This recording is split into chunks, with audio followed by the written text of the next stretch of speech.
But as you can see, there's plenty on the go insofar as the international news diary is concerned, especially when you consider the week ahead, even just for President Ramaphosa here at home. Let's take stock of all these developments for you now. Bring in International Editor, that's Sophie Mokoena, joining us live in our Auckland Park studios. And yeah, there's no overstating just how much is at stake this week, Sophie. Let's begin with just taking stock of the President's visit. He is expected to touch down in the US in a couple hours' time. Yes, you are correct, Ayanda. The President is expected to arrive in Washington today. It will be late afternoon our time. It will be early morning as it relates to the U.S. And I think at this moment, the people who have already arrived, it's the advanced team. That's mostly your technocrats who will be preparing for that meeting and also to be ready to brief the president in terms of what he can expect and how he should handle certain matters. And perhaps if there are any engagements that are likely going to happen with other people in the U.S. As you know that South Africa has a long-standing relationship with many organizations in the United States of America, including members of the Black Caucus in the Congress, and therefore we don't know whether he will have those site meetings. But this is a very important meeting because this is an opportunity for President Ramaphosa to reset the relationship between U.S. and the United States of America. We're talking about reset because this administration has got a different view in terms of how it wants to engage with countries. When you look at the decision taken by President Trump after he took office, signing those different executive orders, particularly the one that are related to trade and investment, like the tariffs, you will have to reset the relationship. When you look at how he has approached things at the global level, when you look at his engagement with the Russian Federation, his engagement with the Gulf region where he was last week, when you look at his views around the current challenge in Gaza, you definitely have to reset the relations also in terms of international relations or foreign affairs or the foreign policy. Yeah, speaking of, I suppose, some of those resets, Trump at the beginning of his tenure spoke a lot about wanting to broker peace between Ukraine and Russia, and we now are told of a planned telecon with Vladimir Putin from Russia.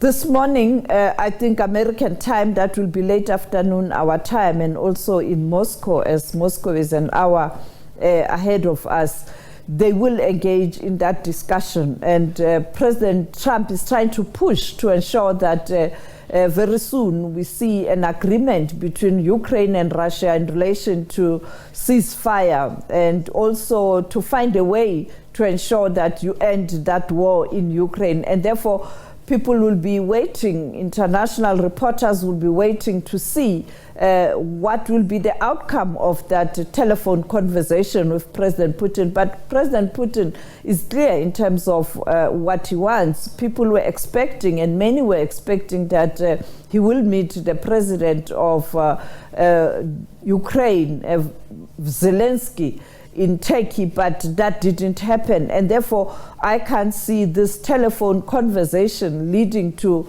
perhaps a big breaking story. It will be part of those engagements where President Trump is trying to push both sides to agree to a ceasefire and finally to end that conflict in Ukraine. Yeah, of course, a lot at stake given just what's been lost on both sides so far.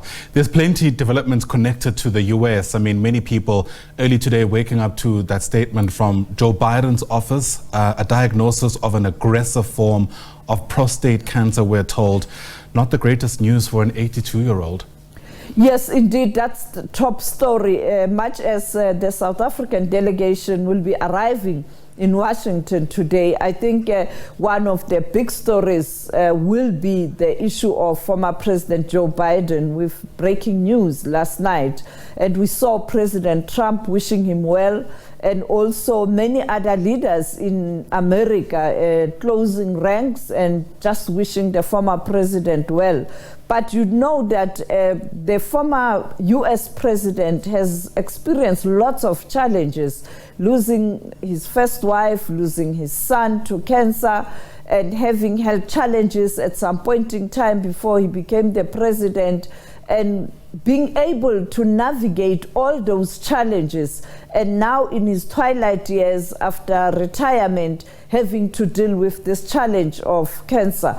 But you know that he had invested a lot of money in terms of resources in the United States of America, in partnership with other countries, to try and find a solution in terms of research to be able to manage this cancer, or the problem of cancer globally. We know America, you know, that decision not to fund health programs in South Africa is going to affect one of the most important programs that South Africa had with the US in terms of research in cancer-related problems.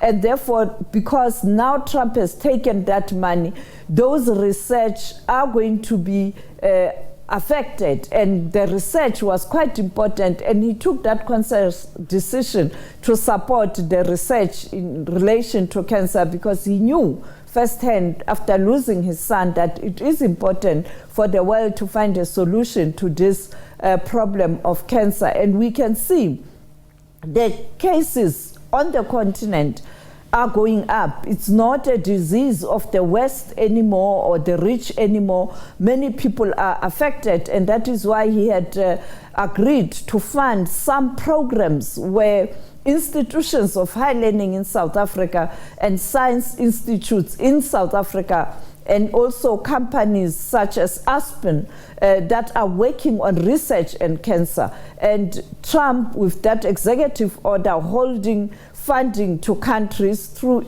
the agency, is going to affect this research in relation to cancer. Yeah, a lot of work coming out showing that, in fact, cancer is now being detected in families where there was no history of that disease. So very important making that point indeed.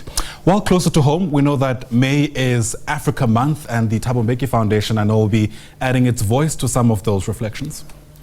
You are correct. The Thabo Mbeki Foundation, in partnership with Julius Nyerere Foundation in Tanzania, Dar es Salaam, has embarked on a program to look at Africa Day, to conscientize Africans on Africa Day. It has now become a tradition for the Thabo Mbeki Foundation to take the Thabo Mbeki lecture out of South Africa to other parts of the continent. At some point in time, the lecture was in Guinea-Conakry, and now it's Dar es Salaam in partnership with Julius Nyerere Foundation. Lots of programs, engagement with business, and looking at the coming G20 on the continent, a visit to Morogoro to, recap on how Tanzania supported liberation organizations such as the African National Congress. And of course, on Saturday, that Africa Day lecture, Thabo Mbeki Foundation in partnership with Julius Nyerere Foundation. And the focus here will be on reparation. You know that the AU, the theme this year, the AU is looking at issues of reparation in terms of the impact of colonialism and apartheid on the continent. And what a coincidence at a time where there's a pushback in terms of South Africa trying to address the imbalances of the past. It's not only South Africa that's engaged in this topic to address the imbalances of the past, but the entire continent. It's a continental theme. But what's surprising is that the American government is attacking South Africa about that redress program. The very same AU is mum, but the very same AU has adopted a program this year to look at the redress or reparation in terms of the impact of colonialism and apartheid. So it's quite surprising that the AU is mum, one member state, member state is under attack.